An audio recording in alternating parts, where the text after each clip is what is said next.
Sarah Walking Bear stood 6 feet 4 inches tall in her worn leather boots, her broad shoulders casting a long shadow across the dusty ranch yard. At 28, she commanded respect wherever she went, not just because of her impressive height but because of the quiet strength that radiated from her dark eyes. Her Apache heritage showed in her strong features and the way she carried herself with natural dignity, even when dealing with the most stubborn cattle or difficult ranch hands. The Thunder Ridge Ranch had been her home for 3 years now, ever since she'd answered an advertisement for a ranch foreman in the local newspaper. Most ranchers wouldn't even consider hiring a woman for such a position, but Thomas Mitchell had been desperate.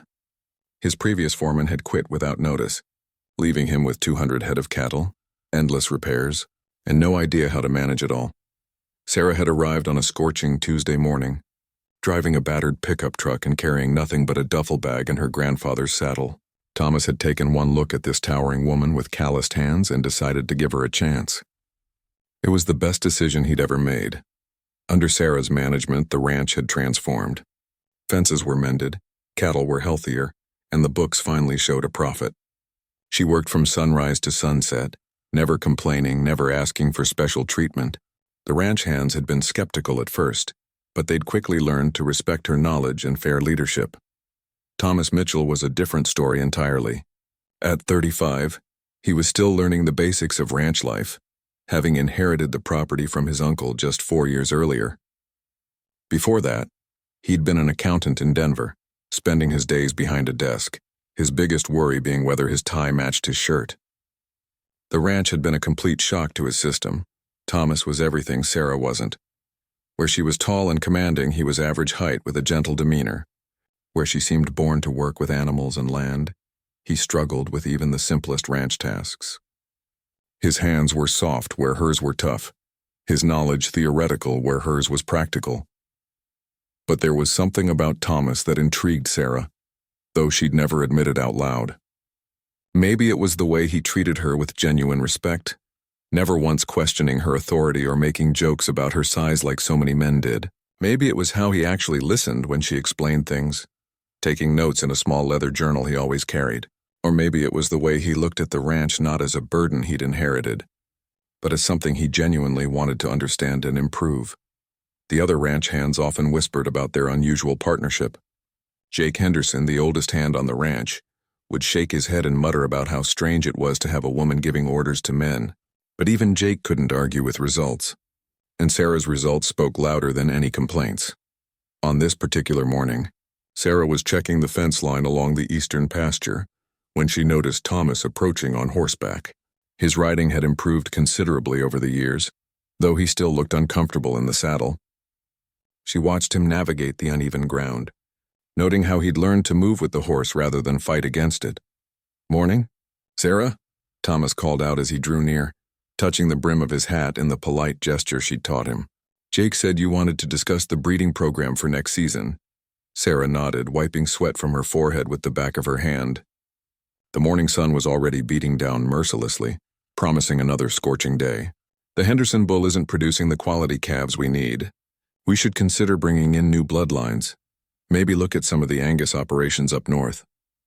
Thomas dismounted, pulling out his ever-present notebook. Sarah had to admit she found his dedication endearing, the way he carefully recorded everything she told him about ranch operations. Most men in his position would either pretend they already knew everything or completely ignore her advice.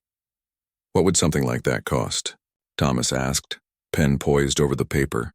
Sarah gave him a rough estimate, watching his face for the familiar expression of worry that appeared whenever they discussed major expenses. The ranch was profitable now, but it hadn't always been, and Thomas was careful with every dollar. "It's an investment," Sarah added, her voice softer than usual. "Good breeding stock pays for itself within a few years. Your uncle knew that, which is why he started with quality animals." Thomas nodded, making more notes. "I trust your judgment, Sarah. You haven't steered me wrong yet." Those simple words hit Sarah harder than they should have. Trust was something she'd learned not to expect from employers, especially male employers. Too many men felt threatened by her size and competence, treating her like an oddity rather than a professional. Thomas had never made her feel that way, not once in 3 years.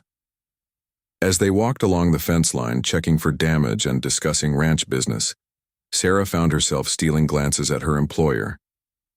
Thomas had changed since those early days when he'd struggled to tell the difference between a bull and a steer. His soft accountant's body had grown lean and strong from physical work. His pale city skin had been weathered by sun and wind into a healthy tan.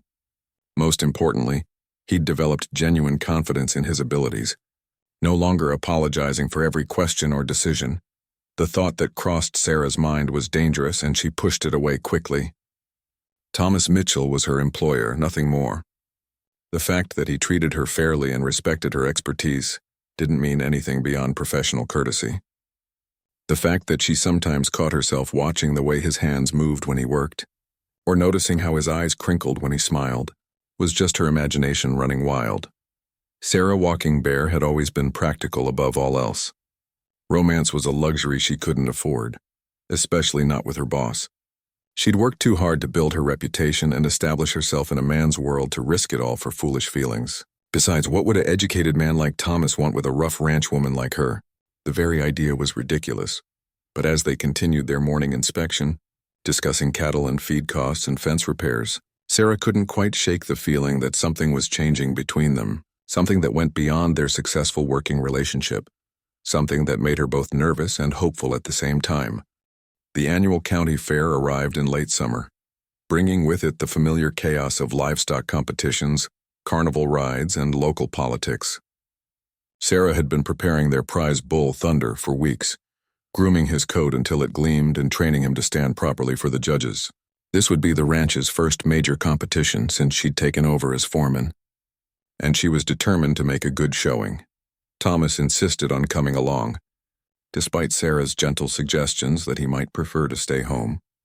The truth was, she worried about how the other ranchers would react to seeing him at her side. The ranching community was small and tightly knit, and gossip spread faster than wildfire. She didn't want Thomas to become the subject of whispered conversations about the city boy who let his woman foreman run his ranch.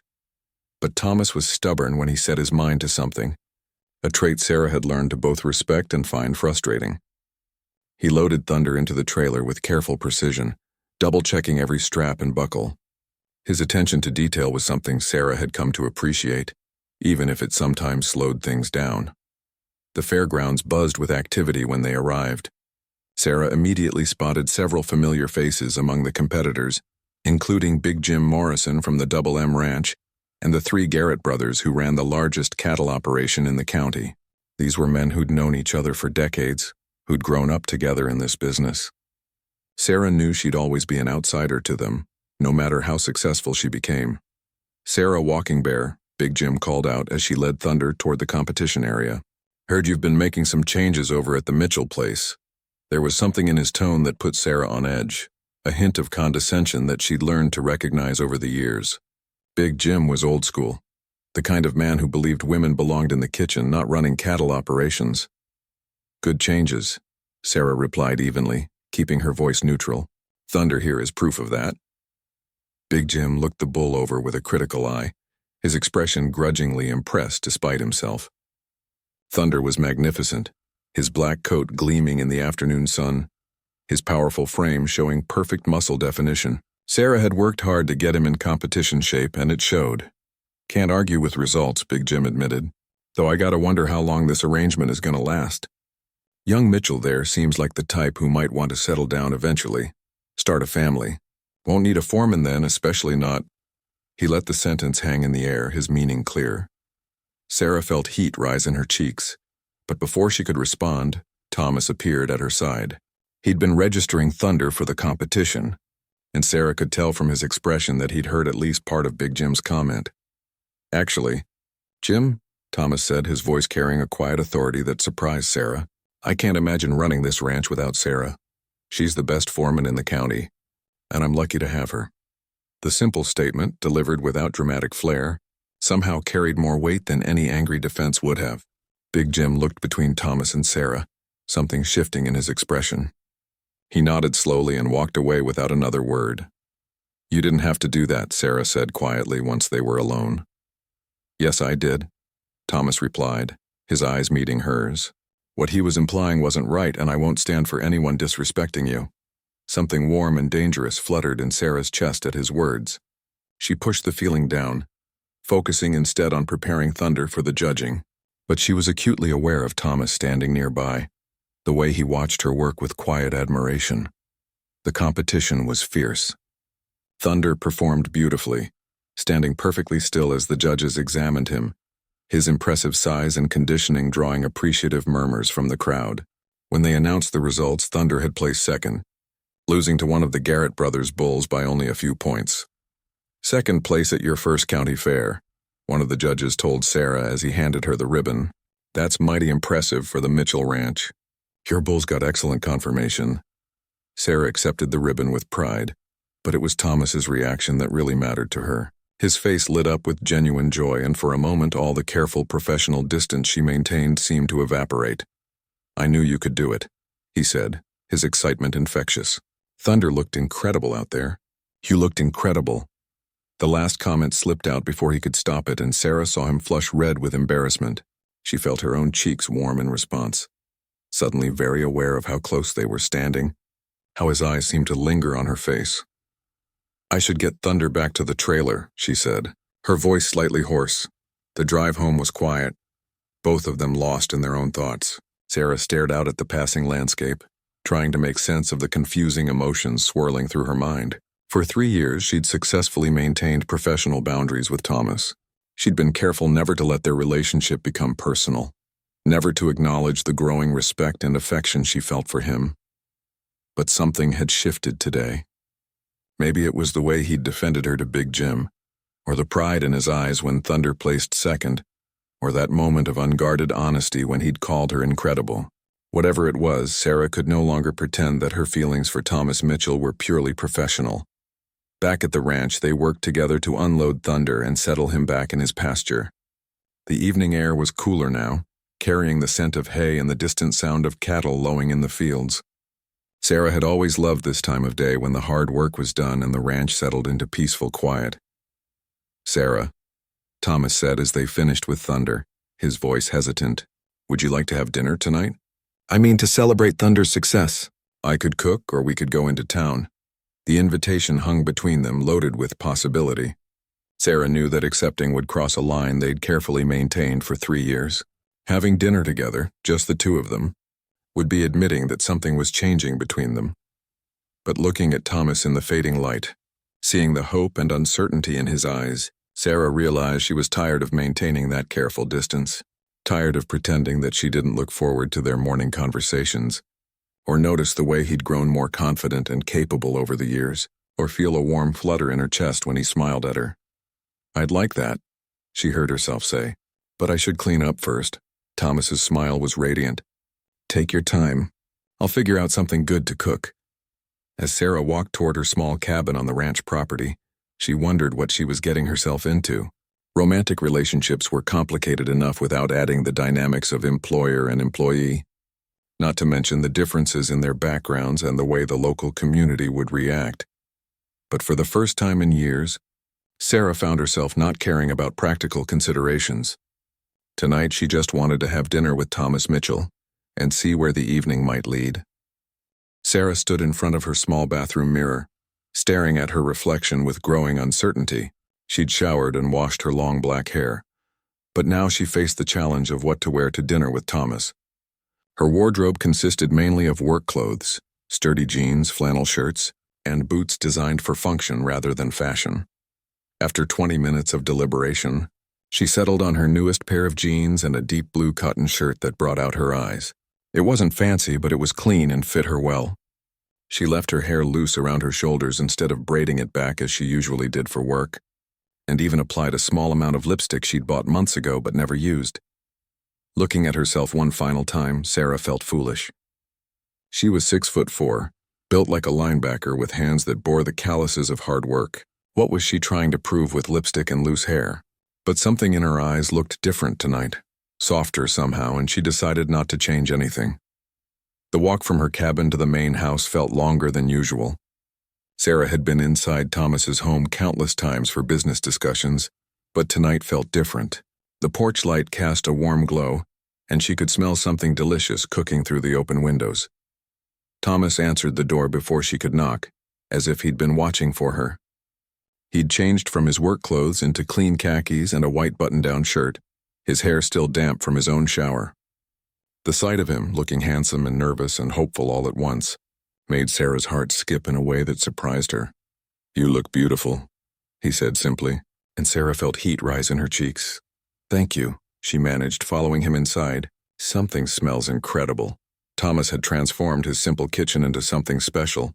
Candles flickered on the small dining table, and he'd picked wildflowers from around the ranch to create a centerpiece. The effort he'd put into making the evening nice touched Sarah more than any expensive restaurant could have. "I made chicken and dumplings," Thomas said, looking pleased with himself. "My grandmother's recipe. I figured after all the fair food today, something homemade would be nice." They sat across from each other at the small table, and for the first few minutes, conversation focused on safe topics. Thunder's performance at the fair, plans for the upcoming cattle drive, repairs needed on the north fence. But gradually, as they relaxed, their talk turned more personal. "Can I ask you something?" Thomas said, refilling Sarah's glass of sweet tea. "You never talk about your family, about where you came from before here." "I don't want to pry, but I've always been curious." Sarah was quiet for a long moment, choosing her words carefully. She'd learned to be cautious about sharing her past, especially the painful parts. "I grew up on the reservation in Arizona," she said finally. "My grandfather raised me after my parents died in a car accident when I was 8. He taught me everything about horses and cattle, said the old ways of working with animals were still the best ways."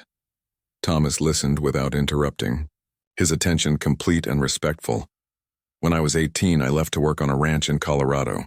The owner there was a good man, treated me fairly, taught me the business side of ranching.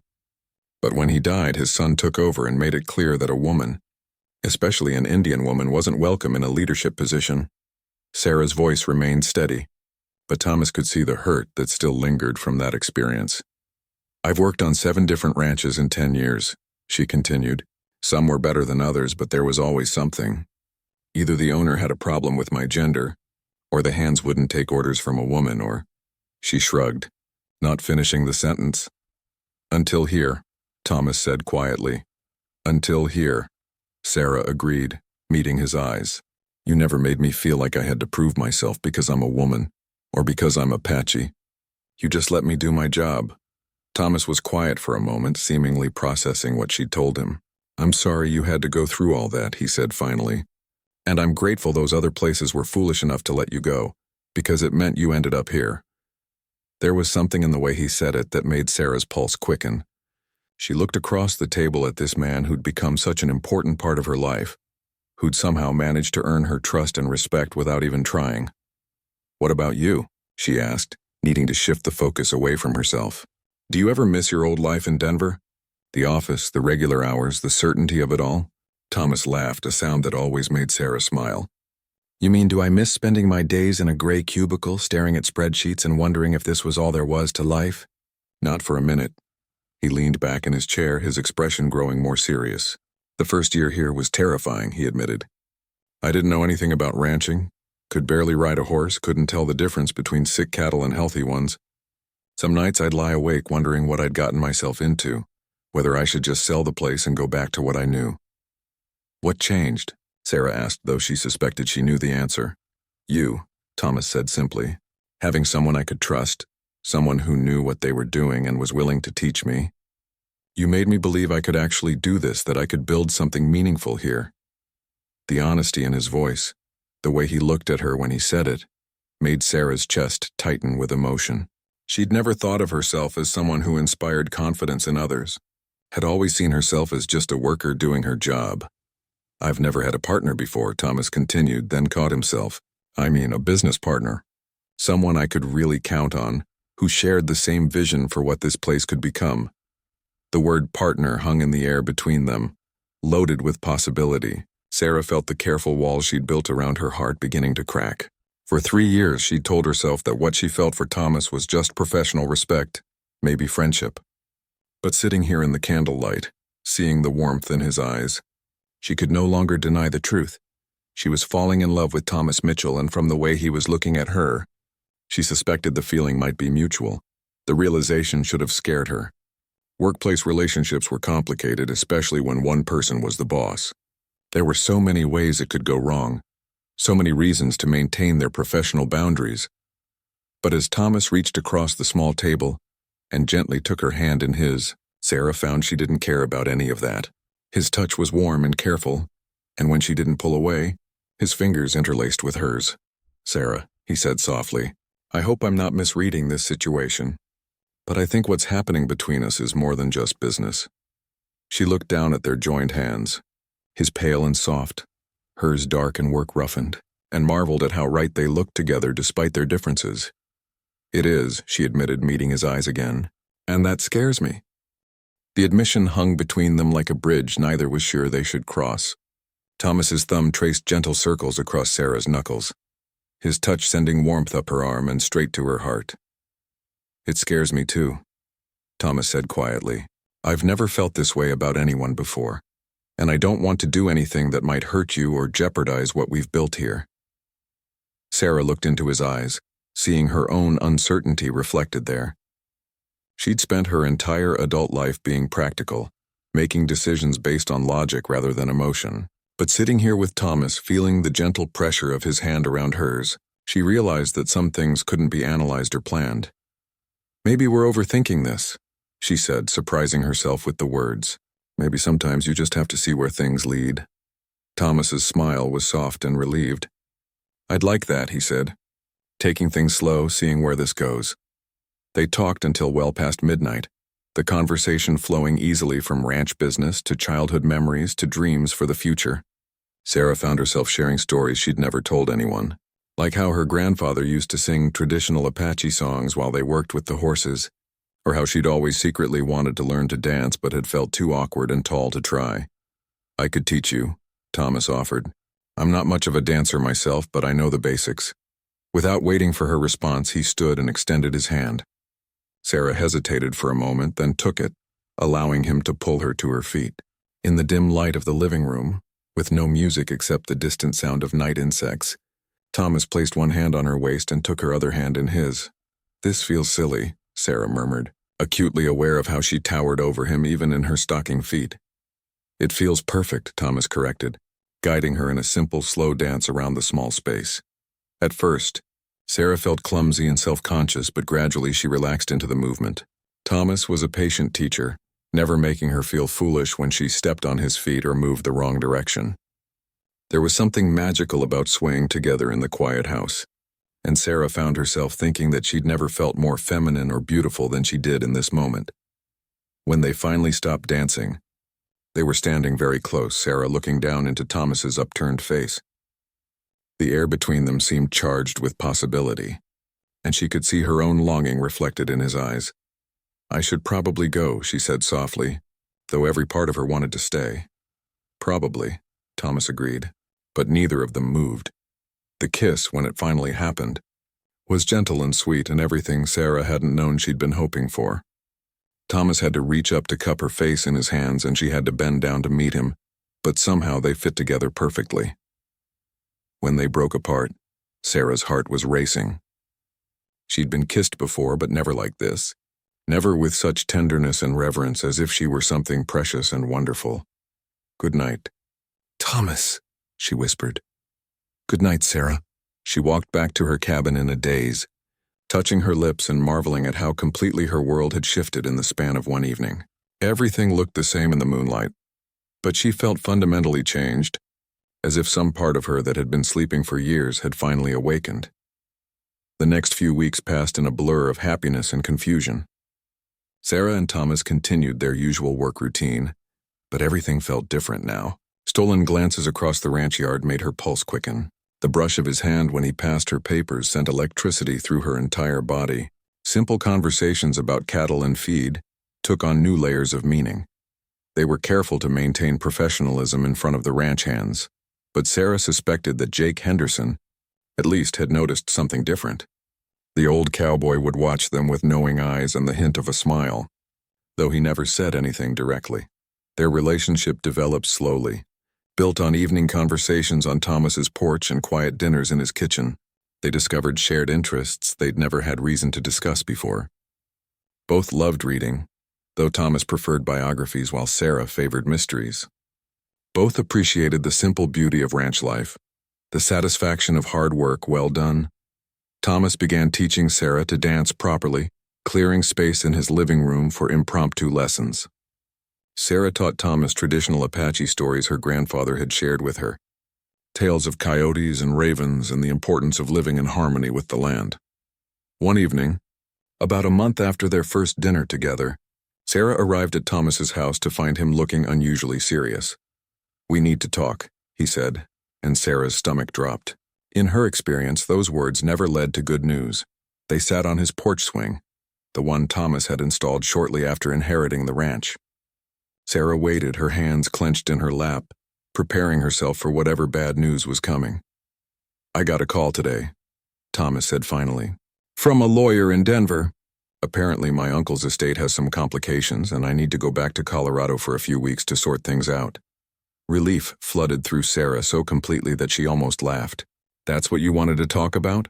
I thought you were going to fire me or tell me this whole thing between us was a mistake." Thomas looked at her in surprise. "Fire you? Sarah, you're the best thing that's ever happened to this ranch. And what's happening between us? It's the best thing that's ever happened to me." He took her hand, his expression growing serious again. "But I'll be gone for at least 3 weeks, maybe longer. I hate the idea of leaving you to manage everything alone, especially during calving season." "I managed fine before you learned enough to be helpful," Sarah pointed out, then softened her words with a smile. "The ranch will be fine, Thomas. I know what I'm doing. I know you do. That's not what I'm worried about." Sarah waited for him to explain. "I'm worried about us," Thomas said quietly. "We're just starting to figure this out, and now I have to leave right when things are getting good between us."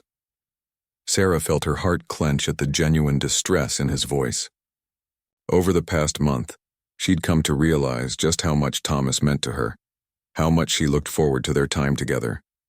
The thought of him being gone for weeks was harder than she wanted to admit. "We'll figure it out," she said, squeezing his hand. 3 weeks isn't forever. But as she said the words, Sarah couldn't shake the feeling that something was about to change, that this trip to Denver would test their new relationship in ways neither of them expected. Thomas returned to the ranch on a Friday afternoon, 6 weeks after he'd left instead of the 3 weeks originally planned. Sarah watched his truck pull into the driveway from her position near the cattle pens, where she was vaccinating the new calves. Her heart leaped at the sight of him despite all her efforts to prepare herself for this moment. He looked different somehow. His clothes were more expensive than what he'd worn before leaving. His hair was professionally styled. And there was something about his bearing that reminded her of the photograph she'd seen in the newspaper. The successful businessman was showing through the rancher facade. "Sarah," Thomas called out as he approached, his face lighting up with genuine pleasure at seeing her. "God, I've missed this place. I've missed you." He moved as if to embrace her, but something in Sarah's posture stopped him. She stood stiffly, her expression guarded, holding herself with the professional distance she'd maintained when they first met. "Welcome back," she said formally. "I have reports ready on everything that happened while you were gone. The calving went well overall, though we had a few complications." Thomas frowned, clearly picking up on her changed demeanor. "Sarah, is everything all right? You seem different." "Everything's fine," Sarah replied, avoiding his eyes. "I should let you get settled. We can discuss ranch business tomorrow." She turned to leave, but Thomas caught her arm gently. "Wait, something's wrong. What happened while I was gone?" Sarah looked down at his hand on her arm, fighting the urge to lean into his touch. Even after 6 weeks and all her doubts, her body still responded to him with an intensity that frightened her. "Nothing happened," she said, pulling away. "I just think maybe we should step back and evaluate things. You've been gone for 6 weeks, Thomas. A lot can change in 6 weeks." The hurt that flashed across Thomas's face was unmistakable. "What's that supposed to mean?" Sarah took a deep breath, steeling herself for what she had to say. "It means maybe we got caught up in something that wasn't real. You were new to ranch life. I was the first person who could help you navigate it. Maybe we confused gratitude and convenience with something deeper." "That's not what happened, and you know it," Thomas said, his voice rising slightly. "What I feel for you has nothing to do with gratitude or convenience, doesn't it?" Sarah challenged. "You go back to Denver for 6 weeks and suddenly you're attending charity galas with society women, wearing $1,000 tuxedos, fitting right back into your old life." Tell me that doesn't change how you see things here. Understanding dawned in Thomas's eyes. You saw the newspaper photo. Sarah's silence was answer enough. Rebecca Thornton is a family friend, Thomas explained. Her father was my uncle's lawyer, and she helped me navigate some of the social aspects of settling the estate. The charity gala was a business obligation, nothing more. You don't owe me explanations, Sarah said, hating how much she wanted to believe him. We never made any promises to each other. You're free to pursue whatever life makes you happy. What would make me happy is being here with you, Thomas said firmly. That photograph. Sarah, I spent the entire evening at that gala thinking about you, wishing I was back here. Rebecca is a nice enough woman, but she represents everything about my old life that I was trying to escape. Sarah wanted desperately to believe him, but the doubts that had been growing for 6 weeks couldn't be dismissed so easily. Maybe escape isn't the right word, she said quietly. Maybe you just needed a break from your real life and now it's time to go back to it. Thomas stared at her for a long moment, his expression shifting from hurt to something harder. Is that really what you think? That this is all just some kind of escape for me? I think you're a good man who got overwhelmed by inheriting a ranch and needed help, Sarah said, each word carefully chosen. I think we both let our feelings get confused with our working relationship. And I think now that you've had time away, you can see this situation more clearly. The only thing I can see clearly, Thomas said, his voice tight with emotion, is that the woman I love is pushing me away because she's scared. The word love hit Sarah like a physical blow. She'd dreamed of hearing him say it, but not like this, not in anger and frustration. I'm not scared, she lied. I'm being practical. No, you're being a coward, Thomas shot back, then immediately looked stricken. I'm sorry, I didn't mean that, but the damage was done. Sarah felt her defenses slam into place. The same walls she'd built after every disappointment, every time someone had made her feel like she wasn't enough. Maybe coward is the right word, she said coldly. I was a coward to think that someone like you could actually want someone like me for anything more than a temporary distraction. Someone like me? Thomas repeated, his voice incredulous. What does that mean? It means you're educated and sophisticated, and come from a world where people wear tuxedos to charity galas, Sarah said, all her insecurities pouring out at once. And I'm a ranch hand with calloused hands and no idea which fork to use at a fancy dinner. It means that photograph showed me what your real life looks like and I don't fit into it. Thomas stared at her as if she'd slapped him. Do you really think so little of me? Do you honestly believe I'm that shallow? Sarah didn't answer, couldn't answer, because part of her was terrified that maybe she was wrong and she was destroying the best thing that had ever happened to her out of fear. Fine, Thomas said finally, his voice flat. If that's what you think of me, then maybe we should just stick to business from now on. He turned and walked toward the house without another word, leaving Sarah standing alone in the dusty ranch yard with her heart breaking and her pride intact. That night, Sarah lay awake in her cabin staring at the ceiling and wondering if she'd just made the biggest mistake of her life. She told herself she'd done the right thing, protected herself from inevitable heartbreak. Thomas would eventually realize that he belonged back in Denver with someone like Rebecca Thornton, someone who could match his education and social status. But even as she tried to convince herself, Sarah couldn't forget the look in Thomas's eyes when he'd said he loved her. It had been real, she was almost certain of that. The question was whether love was enough to bridge the gap between their different worlds. 3 days passed with Thomas and Sarah maintaining strictly professional interactions. They discussed ranch business with painful politeness, avoiding any personal topics or unnecessary conversation. The easy companionship they'd shared was gone, replaced by an awkward tension that made every interaction feel forced. Sarah threw herself into her work with fierce determination, spending long hours in the saddle checking fence lines and monitoring the new calves, anything to avoid the painful silence that had settled over the ranch like a heavy blanket. But late at night, when she was alone with her thoughts, Sarah began to wonder if she'd been wrong about everything. Thomas hadn't left for Denver again. He hadn't started looking for a new foreman. He'd simply retreated into the same polite distance she was maintaining, as if he was waiting for her to make the next move. Maybe, Sarah thought, it was time to stop being afraid and start fighting for what she wanted. Thomas left for Denver on a cold Tuesday morning in early March, just as calving season was beginning in earnest.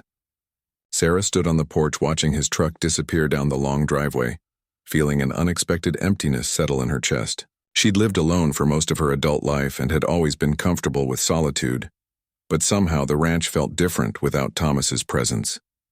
The first week passed quickly enough. 3 cows gave birth without complications, the new feed delivery arrived on schedule, and Sarah managed to fix the temperamental water pump in the south pasture. Jake Henderson and the other hands worked efficiently under her direction, and she fell into the familiar rhythm of ranch management, but the evenings were harder. Sarah found herself walking past Thomas's dark house on her way to her cabin, remembering their quiet dinners and dancing lessons. She'd grown accustomed to having someone to share the day's events with, someone who understood both the challenges and the satisfactions of ranch life. Thomas called every few days, their conversations a bright spot in Sarah's routine. He sounded frustrated with the legal complications surrounding his uncle's estate, something about disputed property boundaries and missing paperwork that required his personal attention to resolve.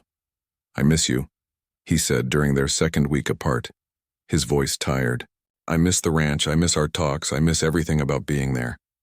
"I miss you too," Sarah admitted, surprising herself with how easily the words came. "But don't rush back before everything's settled. The ranch isn't going anywhere." What she didn't tell him was how much she was struggling with his absence, not because she couldn't handle the work, but because she'd realized how deeply her feelings for him had grown. She'd spent so many years being independent, relying only on herself, that she hadn't expected to feel so incomplete without him. On the Thursday of the third week, everything went wrong at once. Sarah woke to find that the main water line to the cattle troughs had burst during the night, flooding the area around the barn. While she and Jake worked to repair the damage, they discovered that 2 cows were showing signs of difficult labor, requiring immediate attention. Sarah spent the morning helping deliver twin calves from 1 cow while keeping an eye on the second, more concerning case. The second cow was a first-time mother, young and frightened, and her calf was positioned incorrectly. Sarah had seen this situation before and knew it could quickly become life-threatening for both mother and baby. By afternoon, it was clear the cow would need veterinary intervention. Sarah called Dr. Martinez, the local vet, but learned he was dealing with an emergency at another ranch and wouldn't be available until evening. The nearest backup veterinarian was 2 hours away. "We might lose them both if we wait," Jake said quietly, watching the distressed cow struggle. Sarah knew he was right. She'd assisted with difficult births before and had the knowledge to help, but this case was more complicated than anything she'd handled alone. Her grandfather had taught her traditional methods for helping cattle in labor, techniques that sometimes worked when modern medicine wasn't available. For the next 3 hours, Sarah worked with patient determination, using every skill her grandfather had taught her. She spoke to the cow in Apache, the same soothing songs her grandfather had used, her voice calm and steady even as sweat beaded on her forehead from the effort and stress. Finally, just as the sun was setting, the calf was born alive and healthy. The mother, exhausted but unharmed, immediately began cleaning her baby with obvious relief. Sarah sat back on her heels, covered in mud and birth fluids, feeling the deep satisfaction that came from saving 2 lives. "Never seen anything like that," Jake said, genuine admiration in his voice. "Your grandfather taught you well." Sarah nodded, too emotionally drained to speak. She wanted nothing more than to call Thomas and share this victory with him, to hear his voice and feel connected to someone who would understand how much this moment meant to her. But when she finally made it back to the house and dialed his number, the call went straight to voicemail. She tried again an hour later with the same result. Disappointed but understanding that he was probably dealing with legal meetings, Sarah left a brief message about the successful birth and went to bed. Thomas didn't call back that night, or the next day. By Friday evening, Sarah was genuinely worried. It wasn't like him to go so long without contact, especially when she'd left a message. She tried calling again, but his phone seemed to be turned off. Saturday brought no word from Thomas, and Sarah found herself battling emotions she hadn't expected. Worry mixed with hurt, mixed with a growing anger at herself for becoming so dependent on his presence in her life. She'd managed for years without needing anyone. And here she was feeling lost just because a man hadn't called her back in 2 days. Sunday morning, Jake approached her as she was checking on the new calves. "Boss," he said carefully, "you might want to see this." He handed her the Denver newspaper, folded to a social page that featured a large photograph of Thomas at what appeared to be an elegant charity fundraiser. He was wearing an expensive tuxedo and standing next to a beautiful blonde woman in a designer gown. The caption identified her as prominent Denver socialite, Rebecca Thornton, and mentioned that she and Thomas Mitchell had been renewing their acquaintance during his recent visit to the city. Sarah stared at the photograph, feeling something cold and painful settle in her stomach. Thomas looked completely at ease in his formal clothes, every inch the successful businessman he'd once been. The woman beside him was everything Sarah wasn't: petite, perfectly groomed, sophisticated. She looked like she belonged in Thomas's former world in a way that Sarah never could. "Maybe it doesn't mean anything," Jake offered, though his voice lacked conviction. Sarah folded the newspaper carefully and handed it back to him. "Maybe not," she said, her voice steady despite the turmoil in her chest. But she knew it meant something. The photograph told a story about who Thomas really was, about the world he came from and the woman he'd probably been expected to marry before inheriting his uncle's ranch. Looking at him in that tuxedo, Sarah could see how easily he could slip back into his old life. How much simpler it would be for him to return to Denver and marry someone who fit his background and social class. That evening, Thomas finally called. Sarah almost didn't answer, but her need to hear his voice won out over her hurt and anger. "Sarah, I'm so sorry I haven't called," he said immediately. "The legal situation got much more complicated and I've been in meetings almost nonstop." "How are things there? How did the calving go?" His voice sounded tired but warm, genuinely concerned about her and the ranch. Sarah wanted to ask about the photograph, about Rebecca Thornton, about whether he was having second thoughts about their relationship. Instead, she found herself giving him a brief update on ranch business, keeping her tone professional and distant. "I should be home by the end of the week," Thomas said. "I can't wait to see you, to get back to our life there." Our life. The words that should have made her heart leap instead felt hollow. Sarah had seen the photograph, had seen how effortlessly Thomas fit back into his old world. She couldn't help wondering if what they had together was real or just a temporary diversion from his real life. "I'll see you when you get back," she said, ending the call before he could hear the uncertainty in her voice. As Sarah sat alone in her cabin that night, she forced herself to confront some painful truths. She'd allowed herself to fall in love with Thomas Mitchell, but that didn't mean they were meant to be together.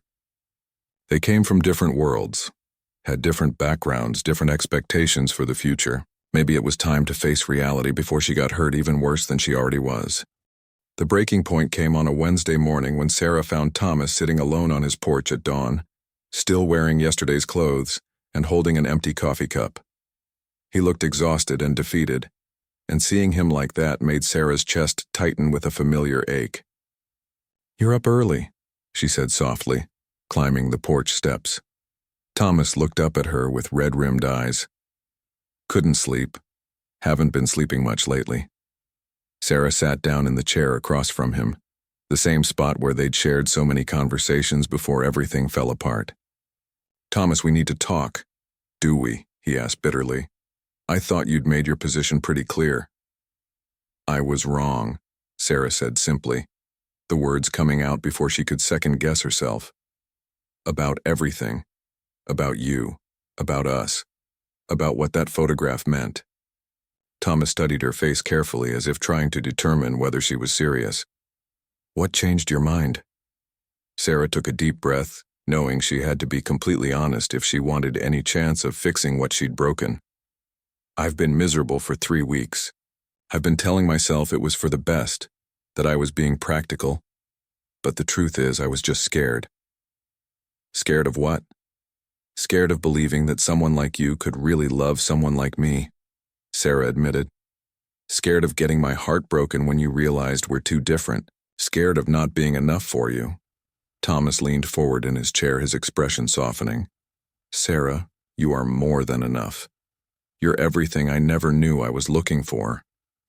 Tears stung Sarah's eyes at the quiet conviction in his voice. "I saw that photograph and I panicked. You looked so perfect in that world, so natural with that woman, and I realized how out of place I would be in your real life." "This is my real life," Thomas said firmly. "Right here, on this ranch, with you." That night at the charity gala, all I could think about was how much I missed the sound of cattle in the morning and the smell of hay and the way you laugh when you think no one's listening. What about Rebecca Thornton? Sarah asked, needing to hear him say it. Rebecca is a nice woman who lives in a world I used to think I wanted, Thomas said. But being around her for even a few hours made me realize how grateful I am to have escaped that life. She's everything I thought I was supposed to want, and I felt absolutely nothing for her. Thomas stood up and moved to sit on the porch railing directly in front of Sarah, close enough to touch but not quite touching. The last 6 weeks have been hell, he continued. Not because of the legal problems or the boring meetings or even being away from the ranch. They were hell because I wasn't with you. Because I kept thinking I'd lost the best thing that ever happened to me because I was too stupid to realize how insecure you felt. I wasn't insecure, Sarah protested weakly. I was being realistic. You were being an idiot, Thomas said with a small smile. Just like I was being an idiot for not telling you every day how much you mean to me, for not making sure you knew that what we have is real. Sarah felt her carefully constructed walls crumbling completely. I've spent so many years being disappointed by people, being told I wasn't the right fit for one reason or another. I guess I just expected it to happen with you too. It's not going to happen, Thomas said quietly. Not ever. You want to know? What I learned during those 6 weeks in Denver? I learned that I'd rather be a rancher who struggles sometimes than a businessman who's successful but miserable. I learned that I'd rather dance badly in my living room with you than attend elegant parties with anyone else. And I learned that I'm completely, hopelessly in love with a tall, beautiful, stubborn Apache woman who can deliver calves and fix water pumps and make me believe I can be better than I ever thought possible. The tears Sarah had been fighting finally spilled over. I love you too, she whispered. I've been in love with you for months and it terrified me.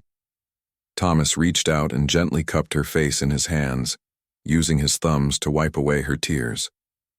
Can we stop being terrified and start being happy? Because I really want to kiss you right now and I've missed you so much it actually hurts. Sarah laughed through her tears and leaned into his touch. I've missed you too, more than I thought possible. When Thomas kissed her this time, it was different from their first gentle kiss months ago. This was desperate and relieved, and full of all the longing they'd both been carrying. Sarah wrapped her arms around him and held on tight, marveling at how perfectly they fit together despite their differences in height and background. When they finally broke apart, Thomas rested his forehead against hers. I have something to tell you, he said, about the legal situation in Denver. Sarah tensed slightly, old fears threatening to resurface. My uncle's estate included some valuable property in downtown Denver, Thomas explained. The lawyers have been trying to convince me to sell the ranch and move back to the city to manage those investments personally. They think I'm wasting my potential out here. And what do you think? Sarah asked, trying to keep her voice steady. I think they're crazy, Thomas said with a grin. I told them to sell the Denver properties and invest the proceeds in expanding the ranch. I want to buy more land, increase our herd, maybe start breeding horses. Sarah stared at him in amazement. You turned down a chance to go back to your old life? To be wealthy and successful in the city? I am successful, Thomas said. I'm successful at something that matters, something that makes me happy, and I'm wealthy in all the ways that count. I have land I love, work that fulfills me, and most importantly, I have you. You have me, Sarah confirmed, pulling him down for another kiss. You've had me for months, even when I was too scared to admit it. Later that morning, as they walked through the ranch together checking on the new calves, Sarah felt a peace she hadn't experienced in weeks. The fears and doubts that had consumed her were finally quiet, replaced by a growing certainty that she and Thomas were meant to be together. So what happens now? She asked as they watched a pair of calves playing in the sunshine. Now we figure out how to make this work long term, Thomas said, taking her hand. I was thinking we might want to make some changes to the business structure, maybe make you a partner officially instead of just an employee. Sarah looked at him in surprise. You want to make me your business partner? I want to make you my partner in everything, Thomas said seriously. Business life, all of it, if you'll have me. Sarah felt her heart swell with a happiness so complete it took her breath away. "I'll have you," she said, squeezing his hand. "I'll definitely have you."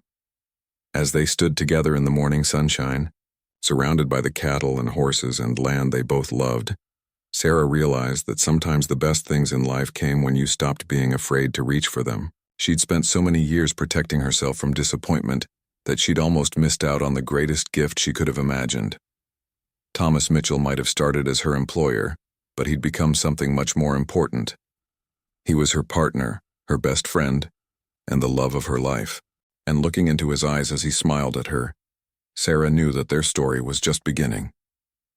6 months without love had taught her what she really wanted. Now she had the rest of her life to enjoy it.